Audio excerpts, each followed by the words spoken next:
Vous écoutez le podcast La Belle Image avec Bernard Missa, auteur-photographe, mais aussi explorateur des moyens techniques et graphiques qui vous donne des astuces pour mieux photographier, épisode numéro 261.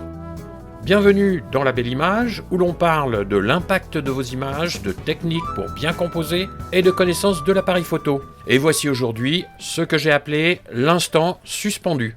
En général, ce qu'on veut atteindre dans une image fixe, c'est un étonnement du moment décisif. Et dans l'univers de la photo de rue, peu de concepts ont eu autant d'influence que cet instant décisif, théorisé par Henri Cartier-Bresson dans les années 50, où il parlait du moment décisif comme un instant fugace où tous les éléments d'une scène s'alignent parfaitement pour produire une image forte et évocatrice. Alors cette approche qui consiste à capturer le moment précis où tous les éléments d'une scène s'alignent parfaitement est un élément fondamental pour retenir l'attention du spectateur dans la vie urbaine. Dans une approche plus contemporaine, on peut prendre un autre modèle qui sera Alex Webb. Ce photographe enrichit cette idée de l'instant décisif par une exploration de la couleur, de la lumière et de la complexité des compositions. Et observer les gestes, les expressions, les interactions entre les éléments devient de cette façon un exercice de contemplation et d'anticipation. Alors il y a une approche qui permet d'aboutir à ce résultat et qu'on peut qualifier comme une attente active. Cet instant décisif va se révéler la plupart du temps à celui qui attend et qui est concentré sur ce qu'il voit. Contrairement à une idée reçue, cette attente n'est pas passive, elle requiert une vigilance constante, une observation minutieuse des flux et mouvements qui animent l'espace, et à l'image de Cartier-Bresson, qui pouvait lui patienter des heures avant que la géométrie parfaite dans le cadre ne se dessine pour son objectif, le photographe contemporain développe aussi la même patience contemplative. Par exemple, sur la place Saint-Marc à Venise, on peut voir le ballet des pigeons et des touristes qui créent comme une chorégraphie perpétuelle. Et l'instant décisif pourrait survenir lorsqu'un enfant court soudainement en provoquant l'envol simultané des oiseaux et qui va créer par exemple une diagonale avec l'angle de la basilique en arrière-plan. Alors on va pouvoir aussi compter sur la composition intuitive. Alex Webb, qui est cet habile photographe contemporain de la photo de rue, a poussé le concept plus loin en intégrant la richesse chromatique à ses compositions. Dans ses travaux au Mexique ou à Istanbul, il utilise la géométrie des ombres ou des formes, mais il cherche aussi la confluence des couleurs et des contrastes. Et l'une des méthodes que l'on peut utiliser pour parvenir à ces résultats est de trouver un cadre esthétique avec des lignes graphiques ou une lumière particulièrement intrigante, et rester sur place, attendre qu'un élément humain ou un mouvement vienne compléter la composition. Et personnellement, je vous recommande de choisir un lieu tout de même un peu animé pour ne pas avoir à patienter inutilement trop longtemps. Un dernier élément entre en jeu lorsqu'on se prépare à faire ce type d'image, c'est une prévisualisation dans l'esprit et une anticipation de ce qui pourrait arriver. Le moment décisif ne survient pas toujours par hasard. Les grands photographes développent une capacité à anticiper les mouvements et les situations. On prévisualise l'image avant même qu'elle n'existe, par rapport au décor.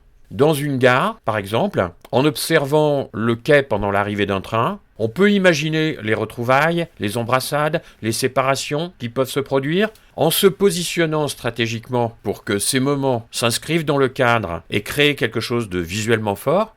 On va probablement trouver des lignes convergentes, constituées par les rails par exemple, ou par l'architecture imposante de la verrière en arrière-plan. Je vous propose 4 exercices pratiques. Le premier, que j'ai intitulé le cadre fixe.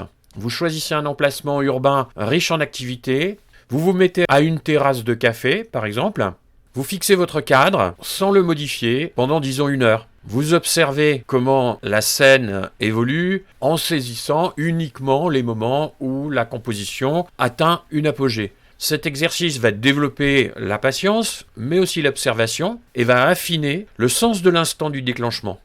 Le deuxième exercice que je vous propose, je l'ai intitulé la juxtaposition. Vous allez dans un lieu touristique animé, et vous cherchez les moments où des éléments disparates vont entrer soudainement en résonance visuelle. un touriste avec un sac à dos rouge qui passe précisément au moment où un véhicule de la même couleur passe à l'arrière-plan, ce qui va créer une connexion visuelle inattendue. J'ai intitulé le troisième exercice l'utilisation des ombres.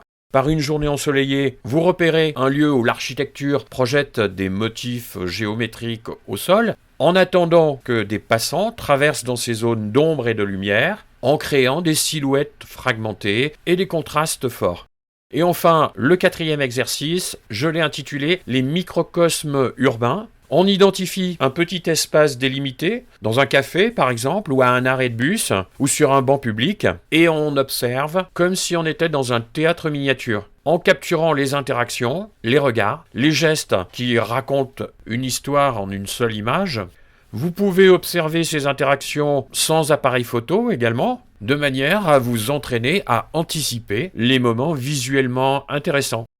L'instant suspendu, c'est un subtil mélange d'anticipation et d'acceptation des hasards qui se présentent. La photo est souvent une affaire de patience et d'observation. Le moment décisif de Cartier-Bresson qu'on a évoqué au début n'est pas seulement une question de chance ou de réflexe, c'est le fruit d'une observation patiente, d'une compréhension intuitive des rythmes urbains et d'une sensibilité aux relations visuelles qui se tissent dans l'espace public. Il s'agit bien sûr de saisir un événement au bon moment, mais aussi de composer avec l'environnement, la lumière et la couleur, pour créer une image qui sera unique et expressive. En pratiquant ces exercices, vous développerez cette capacité à saisir l'instant où la réalité quotidienne se transforme en poésie visuelle et qui constitue un étonnement perpétuel qui caractérise particulièrement les grands photographes de rue.